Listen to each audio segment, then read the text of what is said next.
मामला ये है कि कभी आज के कुछ साल पहले एक पार्षद ने एमसीडी को लिख के दिया कि हमारे यहाँ एक वृद्धा आश्रम और इस तरह की कुछ कुछ चीज़ें बननी चाहिए।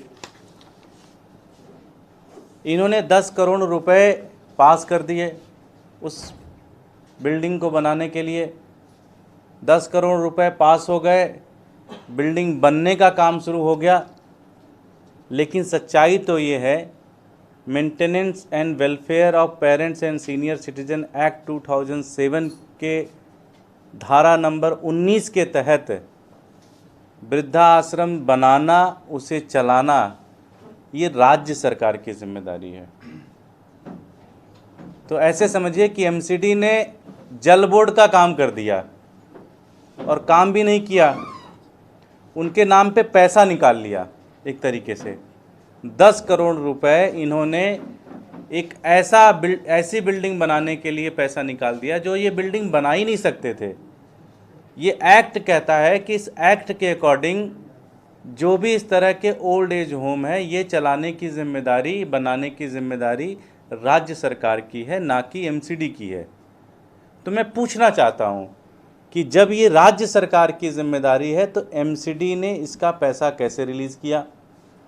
ये बिल्डिंग बनी, बन के तैयार हुई और लगातार सामुदायिक विभाग ने, जो एमसीडी के कम्युनिटी सेंटर्स लोग देखते हैं, उन्होंने कई बार एमसीडी के कई अधिकारियों ने इस रिपोर्ट को, आप ऑडिट रिपोर्ट को पढ़ेंगे, सब ने लगातार इसके ऊपर ऑब्जेक्शंस लगाए कि आप ये गलत पैसा खर्च कर रहे हैं, ये एमसीडी नहीं खर्च कर सकती, ये पैसा नहीं बना सकती आप इस तरह की बिल्डिंग।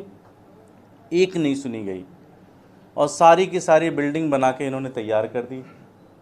अब ये कह रहे हैं कम्युनिटी वालों से कि इसको लेके कम्युनिटी सेंटर बना के इसको चलाओ, उन्होंने मना कर दिया।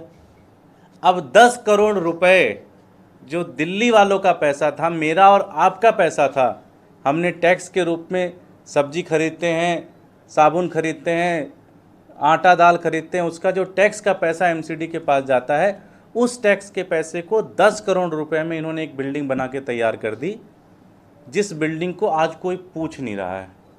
वो पूरी की पूरी बिल्डिंग खाली पड़ी हुई है, पूरी की पूरी बिल्डिंग खंडहर बन चुकी है।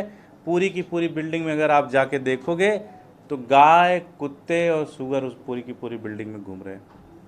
पूरी की पूरी बिल्डिंग गिरने की स्थिति में आ गई। और हालांकि ये बना सिर्फ 5-6 सालों में, 7 सालों के अंदर है। 7 साल के अंदर जो बिल्डिंग बनी, आज वो बिल्डिंग गिरने के लिए उसका तैयार हो चुकी है, गिर रही है वो सारी की सारी बिल्डिंग। और साथ ही साथ एक ऐसे काम में लगा दिया जो इनका काम ही नहीं था। तो इसका मतलब ये 10 करोड़ रुपए भारतीय जनता पार्टी के नेताओं ने खा लिए। भारतीय जनता पार्टी के नेताओं ने चोरी किए 10 करोड़ रुपए। एक ऐसा प्रोजेक्ट इन्होंने बनाया जो टोटली इलीगल था। एक ऐसा प्रोजेक्ट इन्होंने बनाया जिसमें इनका कोई मतलब नहीं बनता था। एक ऐसा प्रोजेक्ट बना के दे दिया इन्होंने, और उसमें भी बिल्डिंग खड़ी कर दी, दीवारें खड़ी कर दी, 10 करोड़ रुपए साइन करके लेके रफू चक्कर हो गए, सारे के सारे चोर भाग गए। हम इसकी मांग करते हैं कि इसकी जांच होनी चाहिए, बहुत इंडिपेंडेंट बॉडी से जांच होनी चाहिए। अगर इसकी जांच हो गई सही तरीके से, भरोसा मानिए भारतीय जनता पार्टी के बड़े बड़े नेता जेल के अंदर जाएंगे, जिनके कहने पे, जिनकी संस्तुति से, जिनके कलम से और जिनके डायरेक्शन पे ये सारा का सारा निर्णय हुआ। और ये सारी की सारी चीज़ें एमसीडी के ही ऑडिट के रिपोर्ट के अंदर लिखी हुई है। मैंने ये सारी रिपोर्ट नहीं बनाई। इसके खिलाफ जांच होनी चाहिए, इसके खिलाफ कार्रवाई होनी चाहिए। आज के 1 से 1.5 महीने बाद एमसीडी के जब चुनाव होंगे, आम आदमी पार्टी पूर्ण बहुमत के साथ आएगी और इन सारी चीज़ों की हम लोग जांच कराएंगे। और जो भी इसके कल्प्रिट हैं उनके खिलाफ सख्त से सख्त एक्शन लेंगे।